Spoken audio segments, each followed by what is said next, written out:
Hello friends, नमस्कार, जय Jagannath. Welcome to my channel Odisha blogger Chinu. आज ये प्रिपरेशन चली आलू चॉप टिके बनैबा। आलू चॉप सहित टिके चटनी हम। मुझे किसी रेसिपी देनी, खाली जस्ट एमती बनाऊँ देखी। जदि आपको रेसिपी दरकार आलू चॉपर चटनी जदि रेसिपी दरकार कि जहाँ भी मुझे वीडियो पकाऊँगी, जदि तार किसी आपको रेसिपी दरकार आप मत कमेंट सेक्शन में जनइबे, तो मुझे नेक्स्ट वीडियो तार रेसिपीटा देदेवी। आम वीडियो केमती लगुच आपण मैंने बहुत मात्रा रे शेयर करंतु, लाइक करंतु, ताको सब्सक्राइब भी करंतु। आपण फ्रेंड मान सहित आपण को जो रिलेटिव मैंने अच्छा से सहित मो वीडियो को बहुत मात्रा रे शेयर करंतु। मते गोटे मोटिवेशन मिलिबो आगु एमती नुआ नुआ वीडियो बनाया पई।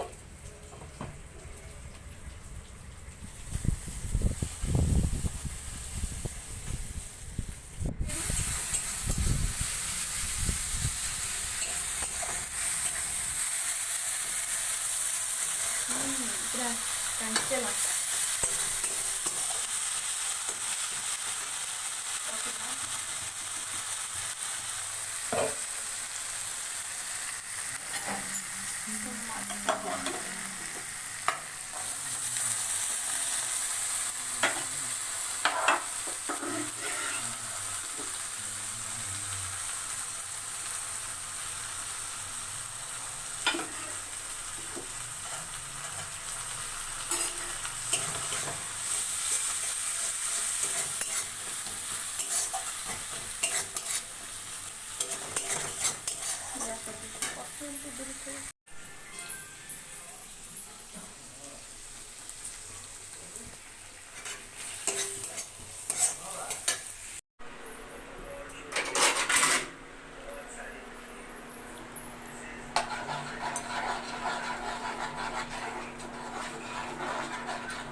ये मोर चटनी प्रिपरेशन चली। चॉप सहित खायापी बहुत मजा लगे। आप भी बनातु चटनी।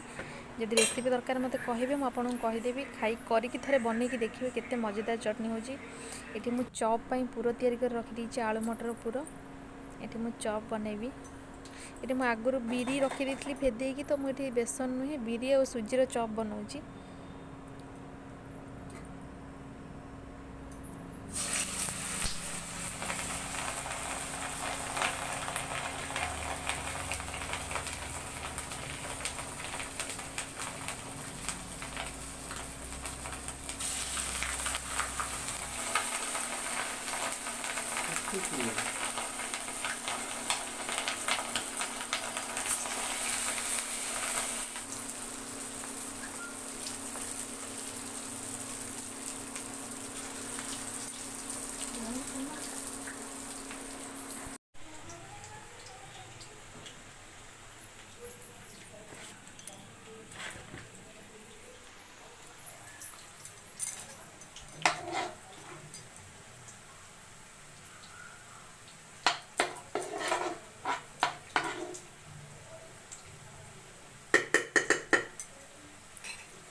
छाणी की पूरा गरम रे पूरा झाड़ बाहर देखुच। तुम खाली चॉप खाइब, पूरा झाड़ नाल तुम करके देवी ना कौन।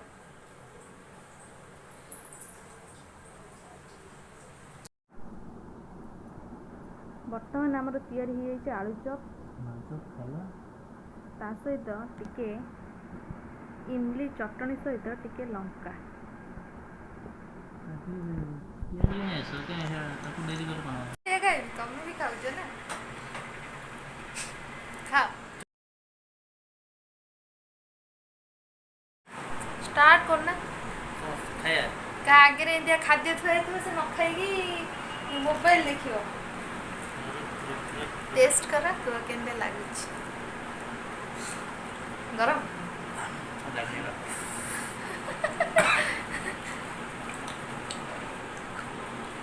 टेस्टी। भयंकर टेस्टी।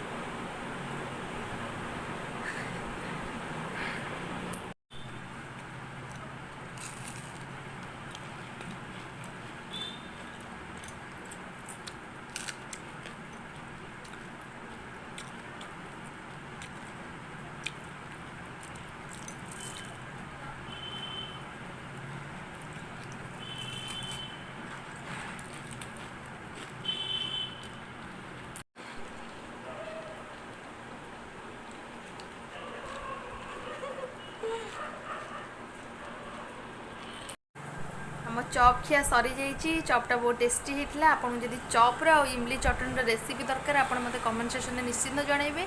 मुझे रेसिपी देदेवि नेक्स्ट वीडियो रे।